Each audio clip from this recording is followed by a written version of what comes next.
So there's another bombastic lawyer and confidant of Donald Trump's who had a search warrant executed on his work and home, Michael Cohen. He was on with Nicole Wallace tonight with a little advice for Rudy Giuliani. Let's listen to what he has to say. This is my speech to Rudy and to anybody else. They have him. And so if he's looking to protect himself so that he doesn't end up spending the rest of his life in prison, right, he may want to actually start to cooperate. It's something that I didn't do that I probably should have done, hindsight being 20/20. What do you make of that advice, Glenn?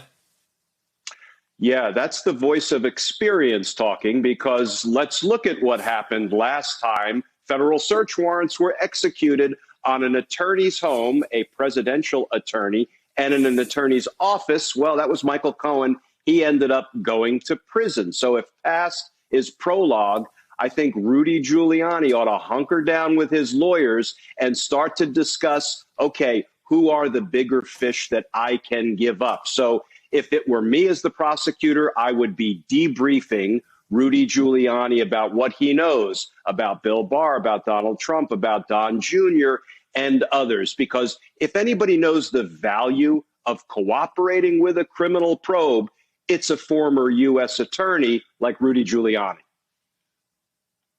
And there's more to it than the bombast and the things having to do with the election, which were most recent in our memory about Rudy Giuliani. This actually has to do with Ukraine and the American presence there, and the acting ambassador, Marie Yovanovitch, who, by the way, talked about Rudy Giuliani targeting her, which probably ultimately led to her losing her job in the Trump administration.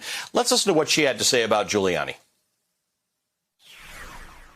I do not understand Mr. Giuliani's motives for attacking me, nor can I offer an opinion on whether he believed the allegations he spread about me. Clearly, no one at the State Department did. What I can say is that Mr. Giuliani should have known those claims were suspect, coming, as they reportedly did, from individuals with questionable motives and with reason to believe that their political and financial ambitions would be stymied by our anti-corruption policy in Ukraine. Marie Yovanovitch was somebody that some powerful people in Ukraine would have liked out of the way, and ultimately that worked. I don't know how that makes it more or less serious as a crime, but it is it's more serious as a matter of national security that Rudy Giuliani might have been up to this kind of activity, either at the behest of the of the Ukrainians or not.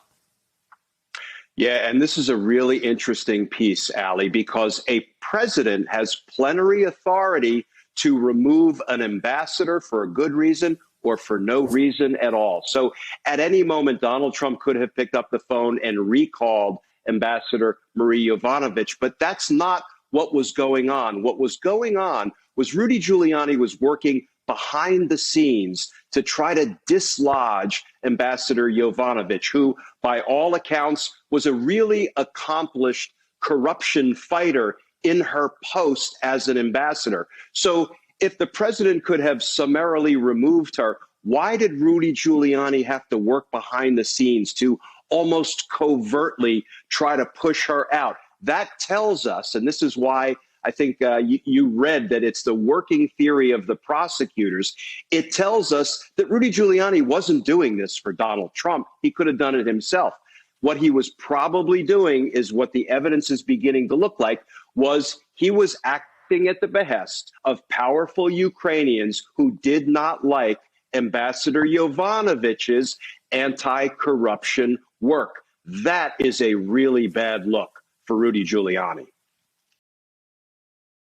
Hey, thanks for watching our YouTube channel. You should know that you can follow today's top stories and breaking news and catch up on your favorite MSNBC shows all in one place. Download the NBC News app today.